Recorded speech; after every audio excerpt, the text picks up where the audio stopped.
noite. A justiça na mira da justiça.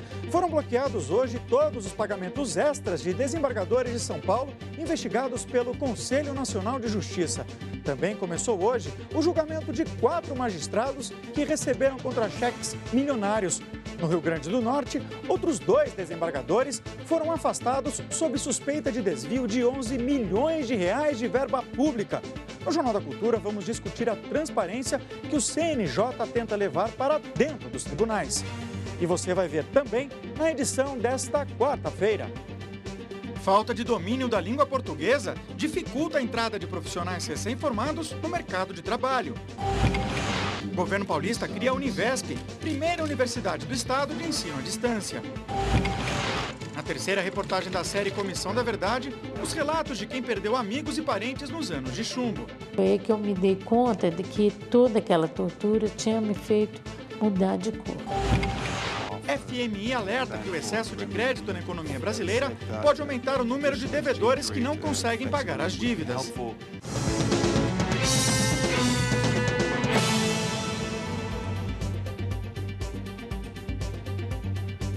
Nossa bancada tem hoje a presença do professor da Faculdade de Medicina da USP, Paulo Saldiva, e do coordenador do Grupo de Análise Internacional da USP, Ricardo Senes. Participe com comentários pelo Twitter e pelo site do Jornal da Cultura na internet.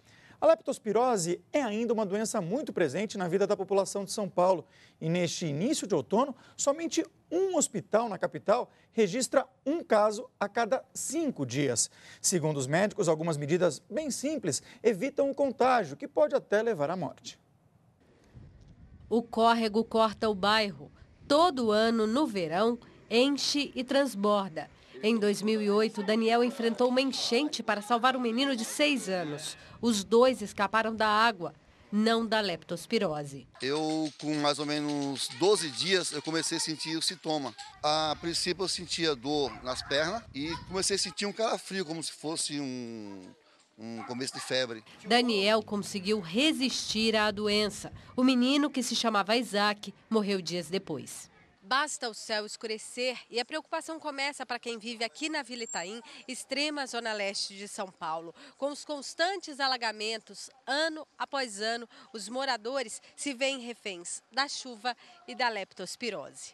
Rato aqui é o que não falta. A leptospirose é causada por uma bactéria presente na urina dos ratos. Penetra na pele e causa febre, dores de cabeça e no corpo, especialmente na panturrilha. 1 em cada 10 casos é mais grave, levando à insuficiência renal, sangramento dos pulmões e morte. No ano passado, foram registrados 943 casos de leptospirose no estado de São Paulo. Nos 3 primeiros meses deste ano, foram 139. O Hospital Emílio Ribas, referência em tratamento de doenças infecto-contagiosas, tem confirmado um caso a cada 5 dias. Isso geralmente acontece pelo transbordamento de bueiros, de córregos. Para evitar a contaminação, o melhor é evitar contato com as enchentes. Nas casas alagadas, a limpeza deve ser feita com o uso de botas e luvas. Além disso, vale a pena descartar alimentos que foram atingidos pelas águas, mesmo aqueles embalados. Para este infectologista, a prevenção à leptospirose não pode se limitar ao período das chuvas. Deve durar o ano todo. Principalmente as pessoas que estão em regiões próximas a lagoas e represas que acabam transbordando, além do que aqueles profissionais que trabalham no setor de água e esgoto, veterinários. É bom tomar cuidado seguramente. Saldiva, de que forma o processo de urbanização da cidade contribui para esse quadro?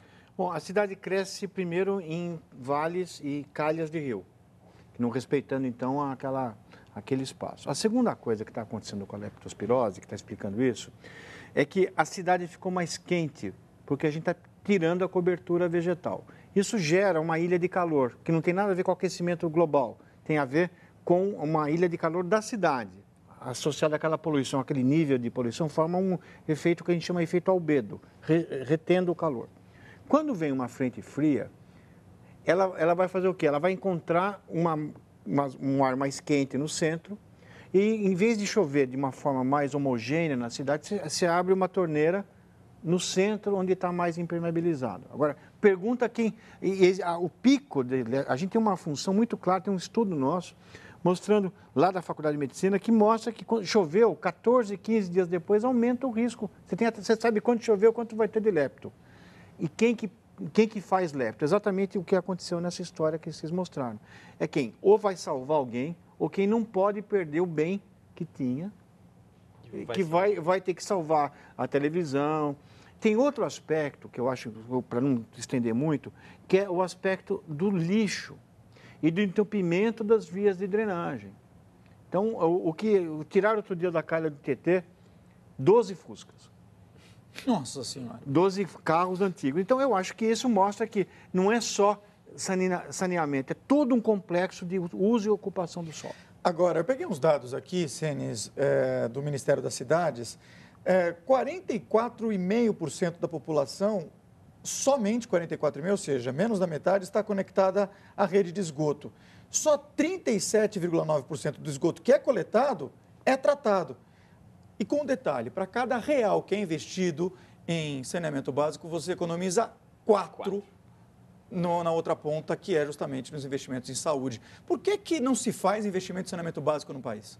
Existe, Ricardo, nesse tema do saneamento básico, um debate que está sendo tentado, estão tentando colocar na agenda de novo. Tem uma disfunção muito importante entre a atribuição do governo federal, estadual e municipal nessas gestões. Tem temas que são de conjunto de cidade, tem temas que são de cidade, tem temas que cruzam o interesse federal. O problema é que essa equação de investimento na área de saneamento no Brasil está um desastre. Esse número que você mostrou, coloca o Brasil, quando você compara o Brasil em termos de países de renda média, esse é um dos temas que coloca o Brasil bem abaixo dos seus parceiros. A questão tanto de recolhimento do esgoto como o tratamento do esgoto, o Brasil está muito atrasado. Um dos temas aí é a distribuição de atribuições. Tem uma zona cinzenta entre recurso federal, recurso estadual e municipal para equacionar isso. E tem uma irracionalidade nos investimentos feitos. Você tem muito ramal de esgoto que colhe o esgoto e depois não tem fim.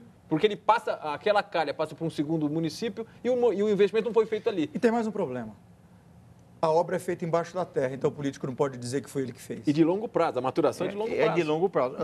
Olha, eu acho que tem um outro... Esse aspecto que é muito importante, também a gente não vai buscar água onde hoje? Longe, a 100 quilômetros de São Paulo, porque a gente transformou nossos rios em latrinas. A única coisa que funcionou, de bom nisso, é que você faz com que os prefeitos cumpram as suas promessas de campanha. Não é todo prefeito que fala que quer levar água e esgoto na porta da sua casa. Quando chove, eles fazem isso, só que tudo misturado. As empresas brasileiras estão penando para encontrar estagiários. E não é por falta de candidatos, não. O problema está na hora de testar o conhecimento de português dos universitários. Associação com S. Harmonia sem H. A artificial foi dividida em 2 palavras. Arteficial. O ditado é a primeira etapa do processo seletivo desta empresa de colocação profissional. As palavras destacadas em amarelo mostram a quantidade de erros. Aqui chegam 1000 currículos por dia. Chama a atenção o currículo deste candidato. Ele já é formado em rádio e TV e faz agora uma segunda faculdade de publicidade e propaganda. Tem curso de inglês avançado. Domina mais de 10 ferramentas de informática e acaba de perder uma vaga de estágio porque não domina a língua portuguesa. Das 30 palavras ditadas, ele errou 18. Para passar para a próxima fase da seleção, o candidato não pode errar mais do que 6 palavras. 40% dos candidatos que passam pelo teste são reprovados. Existe uma carência de vocabulário, um vocabulário apropriado para ele expressar suas ideias e pensamentos e que é confirmada depois na aplicação de alguns testes de ortografia. E se engana quem pensa que são os candidatos das ciências exatas que mais derrapam no português. 1/4 dos estudantes de engenharia são reprovados no teste.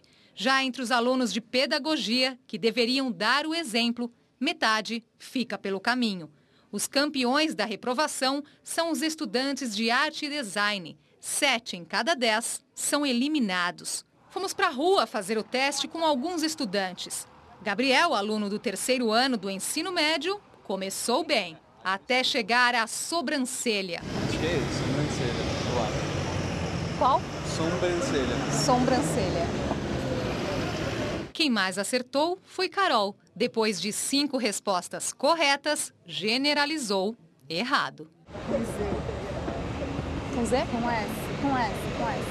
Generalizou com S. Vamos encerrar os testes? Para isso, também é preciso um português correto. Nossa. Então nós vamos chegar a um consenso agora. Consenso. Com C. Eu acho que deve ser com C. Eu acho que então a gente não chega a um consenso. Não? A matéria bem-humorada da Andresa mostra um pouco um quadro que não tem graça nenhuma, né?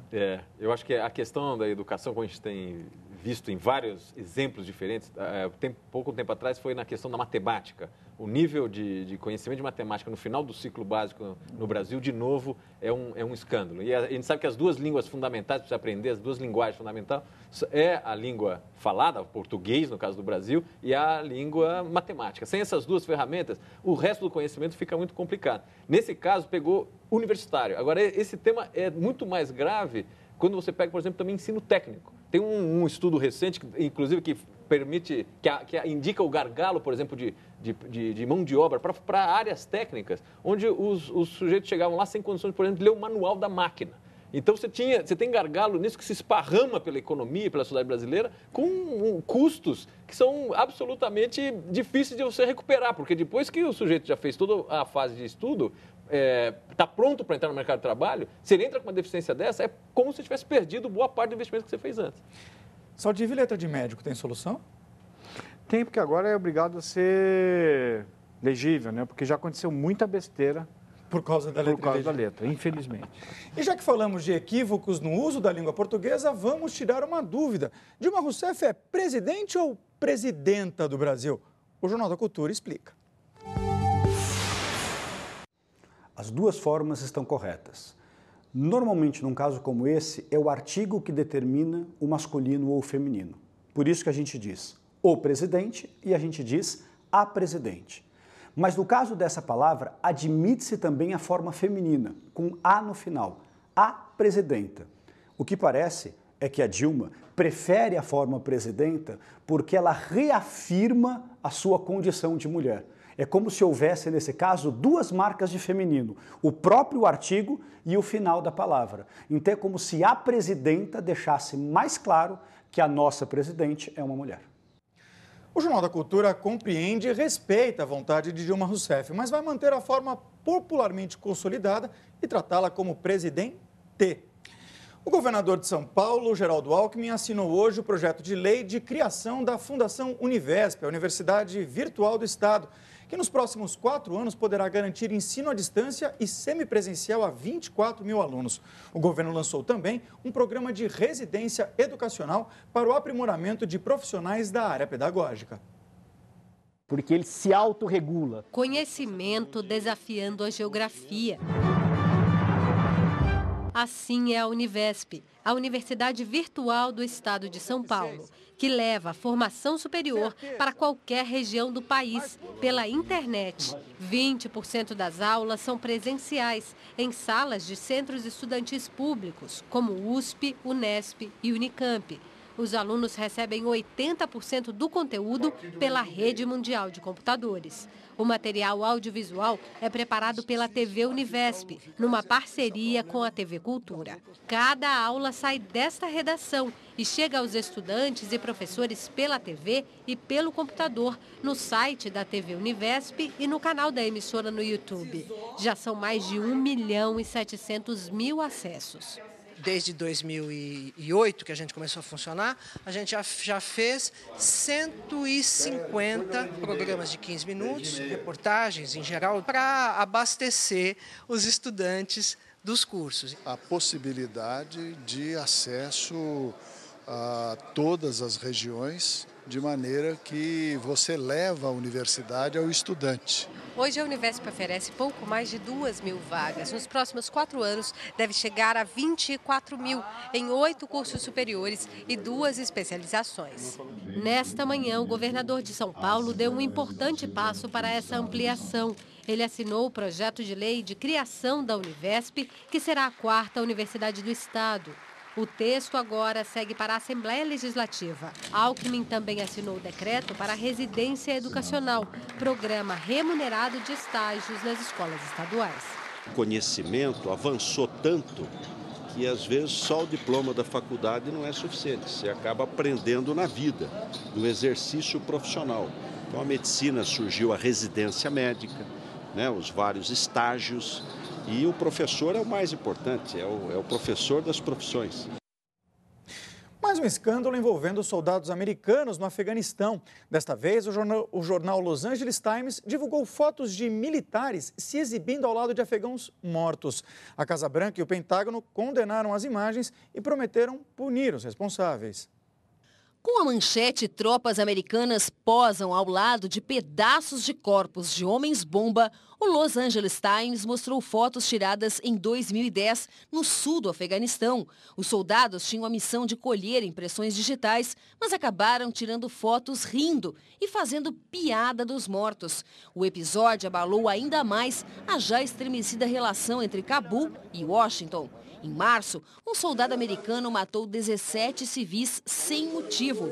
Os Estados Unidos pagaram $50 mil de indenização para as famílias afegãs de cada cidadão morto. Um mês antes, soldados queimaram exemplares do Alcorão, provocando protestos. Em janeiro, um vídeo que mostrava soldados urinando em insurgentes mortos também irritou os afegãos. Os Estados Unidos começam a retirar suas tropas do Afeganistão no meio deste ano.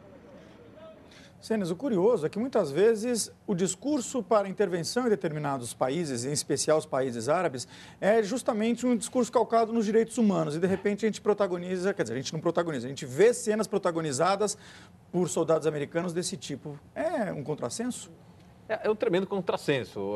E além de ser um contrassenso, a gente tem que lembrar que o soldado, tal qual o diplomata, etc., eles estão no país cumprindo funções dentro de algumas regras, tá certo? Existem regras, mesmo para a guerra, existem regras que são internacionalmente aceitas.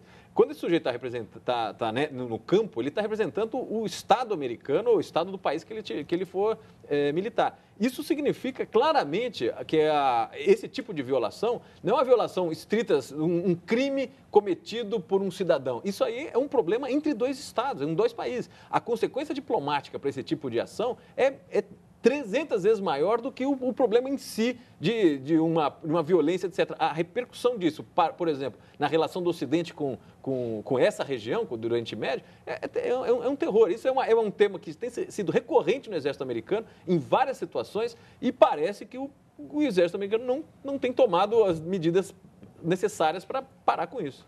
A gente já teve casos aí da prisão, que era um absurdo, né? O tratamento que era dado aos prisioneiros, enfim. Mas o que é mais impressionante é o valor pago pela vida humana de $50 mil. O valor estatístico da vida humana mínimo para a América do Norte é $500 mil. Então, se inaugurou o fato de que um árabe vale 1/10 de um norte-americano. Então, isso é esquisito, né? A seguir, bancos privados anunciam redução dos juros. E ainda nesta edição, reportagem da série Comissão da Verdade analisa os crimes cometidos por direita e pela esquerda no Brasil.